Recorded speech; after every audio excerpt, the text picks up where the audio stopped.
nti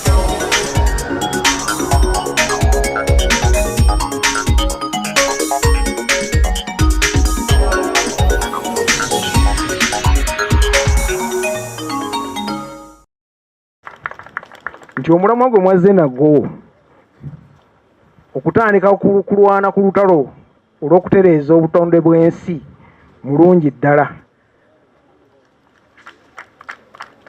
Ekyetaagisa okubutereeza kisukka ku kutaasa ebinyonyi byaffe, endiisa ereke kusaanawo. Naye ng'oggyeko okutaasa endiisa, naffe abagyeddira tujja kusaanawo. Akati bw'onoogitaasa yo ng'esigaddewo yokka, akati ate nga ffe abagyeddira tetuliiwo. Olwekyo tugitaase, naffe abagyeddira twetaase, tuleke kusaanawo, kuba naffe tujja kusaanawo tufuuke oyiro.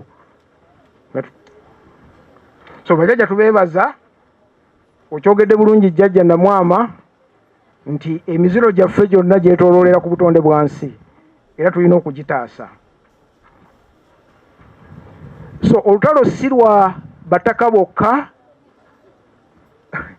buli muntu yenna kikwatako okuviira ddala mu maka.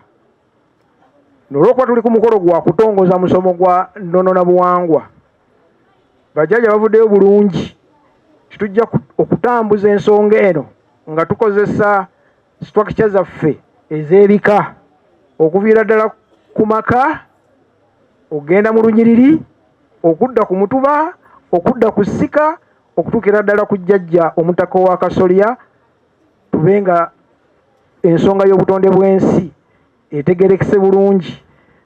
Nayagadde nnyo eddoboozi ya Hajati Mariam bwe yagambye nti abantu basomesebwe. Yes, kituufu. Ngambye tulina okubeera mu butonde bw'ensi buno, tulina obukozesa, naye tubukozesezza butya, tuteekwa okuba nga tusomesa abantu. Omuzungu akiyita in a sustainable way.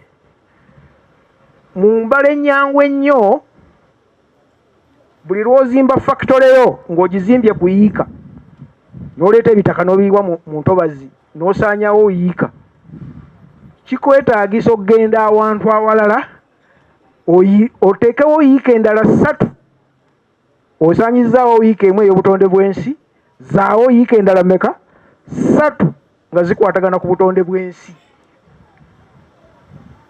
Era mu lipoota z'okola ezwa buli mwaka tuteekeremu ki ekigamba, gw'oli kampuni tuteekeremu ki ekigamba kikyokoze mu kutaasa obutonde bw'ensi.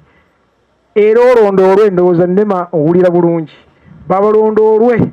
Naye abamu babikola, titukola bino mu kutaasa obutonde bw'ensi naye nga babikoze kiguumaaza buguumaaza. Babakkiriza mubeere butonde bw'ensi naye be mulina okukola ate temubikola okutaasa obutonde bw'ensi. Awo nno ndowooza waliwo omulimu gwa nnema okubalondoola.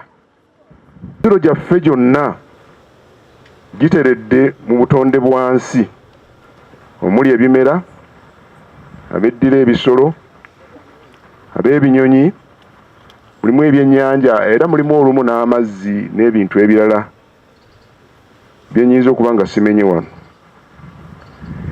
Empewo zaffe oba omulala bw'ayogera emyoyo gyaffe ng'Abaganda, empewo zaffe zonna ez'obujjajja ziwummulira mu miti, mu nsozi, emigga n'ennyanja. Enjazi, ebibira n'obubira, bino byonna butonde bwa nsi ate nga birina amakulu mu buwangwa bwaffe.